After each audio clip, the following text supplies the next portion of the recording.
and high altitude, long range. That is the most effective way to deny air superiority to the Russians, and that's exactly what they did.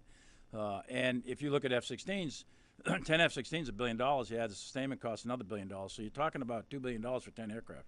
The Russians have 1,000 fourth and fifth generation fighters. So if you're going to contest Russia in the air, you're going to need a substantial amount of fourth and fifth generation fighters. So if you look at the cost curve and do the analysis, the smartest thing to have done is exactly what we did do, which is provide a significant amount of integrated air defense to cover the battle space and deny the Russians the airspace. And that is exactly what happened. And that enabled the Ukrainians to have success on the ground in ground maneuver and the defensive battle. As we go forward, F-16s clearly have a role. Ukraine deserves a capable Air Force. It's going to take a considerable length of time to build up an Air Force that's the size and scope and scale that'll be necessary. I've known CQ like Secretary Austin has for a long time. He's a great officer. In my view, personal view, he has all the knowledge, skills, attributes to do this job, and he has the appropriate demeanor, and he's got a great chemistry obviously with the President, the SecDef, and others. So CQ's absolutely superb, and I am looking forward to a speedy confirmation. Thank you both.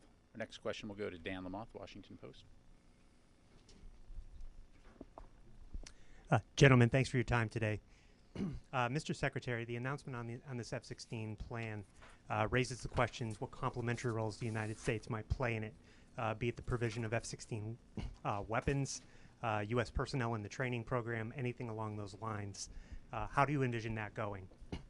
And General Milley, we've seen a continued evolution in which the U.S. holds back certain platforms, F-16s, tanks, things of that sort, only to eventually agree. Part of that has been risk escalation. We have been told over and over again. From that standpoint, from a risk assessment standpoint, how do you see this moment as different now? Thank you.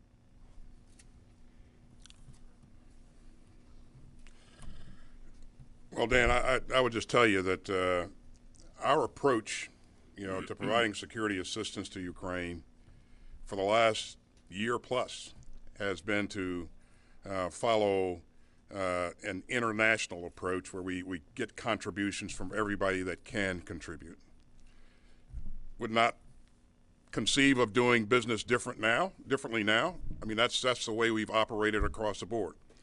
I've talked to the ministers of defense of the Netherlands and Denmark and talked about, what's necessary to frame out the training plan. And we also talked about the fact that, they recognize also that training is one thing, but to have a capability, you need sustainment, you need maintenance, you need ordnance. So all of that will be worked through, with the committee going forward there, and a committee will be led by Denmark and the Netherlands. But it's an international effort, and as I said earlier, we've seen other countries very quickly step up to the plate and want to contribute. So Dan, I would offer a couple things. Everything we do, no matter where it is around the world, we're always looking at cost, benefit, and risk. And F-16s, there's no magic weapons in war, and sometimes certain things get labeled as, this is going to be the magic weapon. There are no magic weapons. An F-16 is not, neither is anything else. And as we look at what the problem to be solved in at the beginning of this war, it was a defensive fight against mechanized armored forces, Russian forces that were coming across the border. What do you need for that? You need anti-armor weapons. You need lots of them. And you had to keep the airspace clear of Russian close air support that would enable Russian ground maneuver. And that's exactly what was provided. So it's not a question of we agree later or agree now or under pressure. That's not at all what's getting done here. This is hardcore military analysis that looks at cost, benefit, and risk, and what is the need on the battlefield now and in the near future. F-16s are a much longer view, and again, as I said in the beginning, you need a significant number of F-16s or fourth or fifth generation fighters and the pilots to go with them, and the sustainment costs, and the missiles, and the maintenance. All of that package, if you were to do that, just F-16s, you wouldn't have tanks, you wouldn't have Bradleys, you wouldn't have anti-armor weapons, you wouldn't have anything else. You'd spend all your money on just that. So it's a cost, risk, benefit analysis that leads you to these separate incremental sort of packages that go forward, in addition to what we're doing with the international community. It's not done frivolously, and it's done totally in coordination with our counterparts in Ukraine. You know, Dan, sometimes when we have these conversations, it sounds like Ukraine is losing on this battlefield. That's not the case. Ukraine has inflicted significant casualties on the Russian forces. They've destroyed an incredible amount of equipment, and this is before we provided them with the capability that they're getting now. So this is additive, and hopefully it will put the Ukrainians in a good place to be able to change the dynamics on the battlefield. And so we'll see.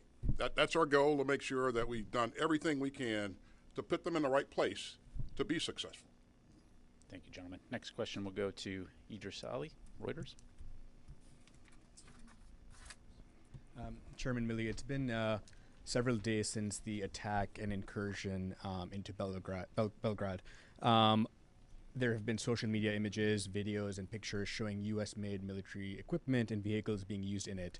After your conversations with the Ukrainians and your own intelligence means, were U.S.-made military vehicles used in that incursion, and how did the militia get them? Did the Ukrainians provide them with those vehicles and equipment? And Mr. Secretary, this incident and other recent incidents, including the drone attack near the Kremlin, has that raised concern for you that the Russians could use incidents like these as a pretext to broaden the war? And have you talked to your Ukrainian counterparts about potentially limiting the attacks that they're carrying out closer to their borders or within their borders for the time being?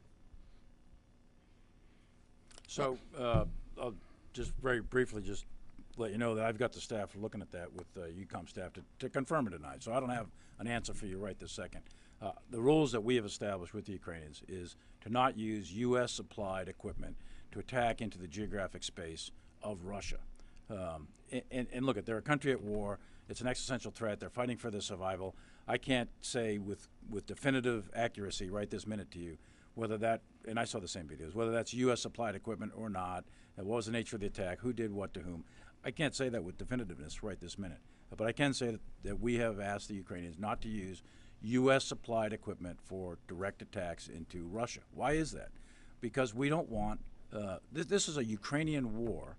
It is not a war between the United States and Russia. It's not a war between NATO and Russia. This is a war between Ukraine and Russia, and we are supporting and supplying and help training and advising and assisting Ukraine. But it is not a direct conflict between the United States and Russia. I can't say it any better than that, Idris, in response to the question that you asked me. In terms of, any kind of pretext to broaden the war that Russia would make use of, I don't want to speculate, but I will tell you that we are focused on providing Ukraine the capability it needs to be successful in defending its sovereign territory. And that's a conversation that we've had with our counterparts on a continual basis. We've engaged a number of times on this issue just to make sure that to the chairman's point, we are not at war with Russia. This is Ukraine's fight. Our goal is to make sure that we're doing everything that we can to make sure Ukraine is successful. Thank you. Next question will go to Louis Martinez, ABC.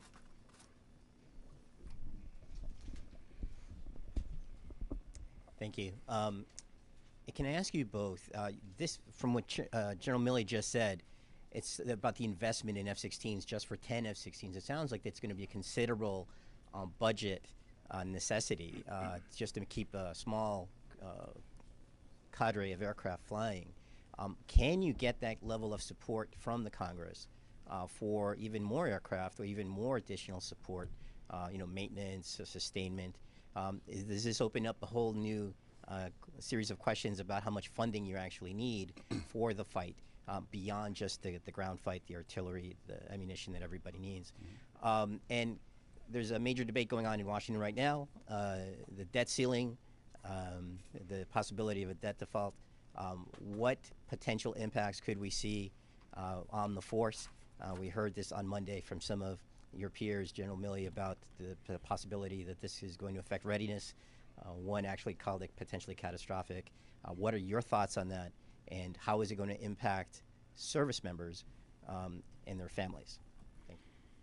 Yeah, so first, in terms of the cost of F-16s, it's no surprise to anybody that this will be expensive. And Chairman and I and my undersecretaries have been clear about this throughout. I want to thank Congress for its bipartisan support that we've enjoyed throughout our efforts to provide security assistance to Ukraine. And the congressional support, as you know, is a major element in our ability to help Ukraine in the way that we have. I've also, the conversation that I've had with my counterparts, as we begin to frame out requirements for training and maintenance and sustainment, is that this costs money. And not every country has F-16s or is able to chime in terms of training or maintenance and sustainment, but they can provide monetary assistance. And so what I think you'll see our colleagues look to do is establish a fund so that other countries can contribute to this overall effort. But again, this should be an international effort. And I think because of that, I think hopefully our Congress will be supportive, as they have been throughout going forward. On the debt ceiling piece, Lloyd, I'm not an economist, but I think if we defaulted, that would have significant economic consequences, which would then translate into national security consequences. Paying troops, the morale of troops, weapon systems, contracts, all of that would be impacted. Readiness clearly would be impacted, so our large-scale exercises that we do at various training centers would probably either slow down or come to a halt in many, many cases. So I think there's no doubt whatsoever that there would be a very significant negative impact on the readiness, morale, and capabilities of the United States military if we defaulted and didn't reach a debt ceiling thing, as well as reputational damage internationally and so on. I think I wouldn't characterize it, I wouldn't use words, to say catastrophic or not. I'm not an economist, but I think it would be very, very significant without a doubt, and it would have absolutely clear, unambiguous implications in national security. Okay. Last question, very quickly. Yep. Sorry, we got to move on. Last question, Tom Bowman, NPR. Mr. Secretary, you talked to some senior officers, retired senior officers, and they were kind of confused about the strategy here. Is it to help Ukraine win a decisive victory over Russia, or is it more modest and try to get them a better hand at the negotiating table? And for General Milley, Henry Kissinger recently gave an interview to The Economist magazine. He said both Russia and Ukraine will have to give up territory in any deal.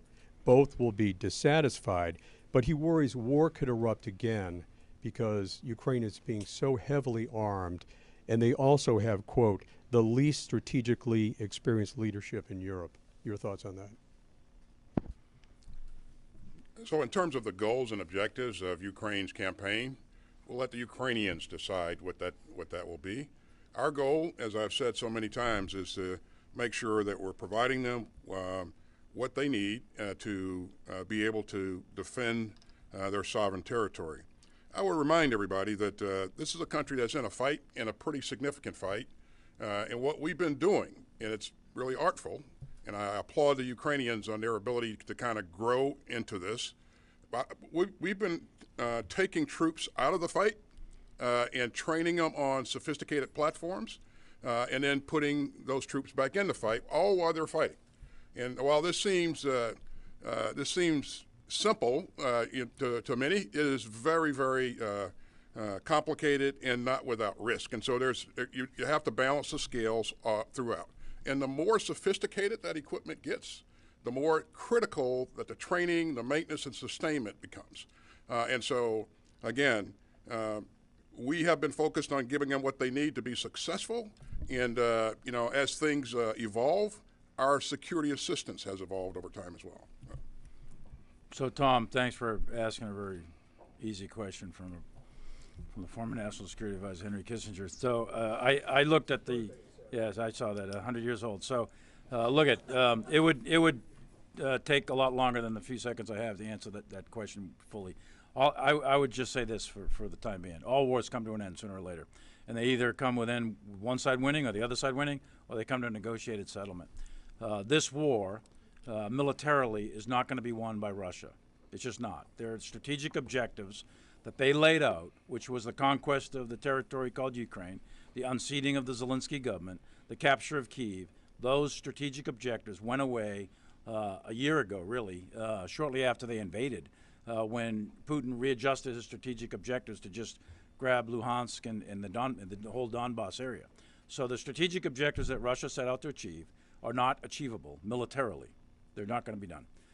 At the same time, the Ukrainian strategic objectives are to liberate all of Russian-occupied Ukraine. There's a couple 100,000 Russian troops in Russian-occupied Ukraine. That might be achievable militarily, but probably not in the near term. So what does that mean? That means fighting is going to continue. It's going to be bloody. It's going to be hard. And at some point, both sides will either negotiate a settlement or they'll come to a military conclusion at some point in the future. And we'll continue to support Ukraine in its fight for its own freedom. But as to his particular comments about giving up land, not land, et cetera, that's for those political leaders to decide. It's certainly not for me to decide at a press conference in the Pentagon. Thank you both, gentlemen. This concludes our press briefing today. Thank you very much for attending. Thanks, everybody.